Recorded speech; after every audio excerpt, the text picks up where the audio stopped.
BHG got a baby. Dang.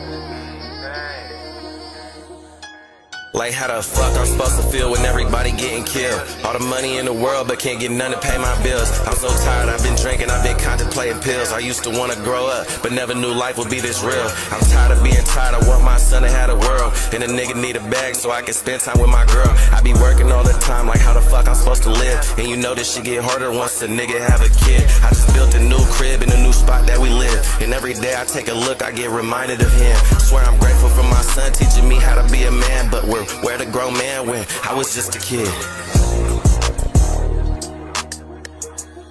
BHG got a baby.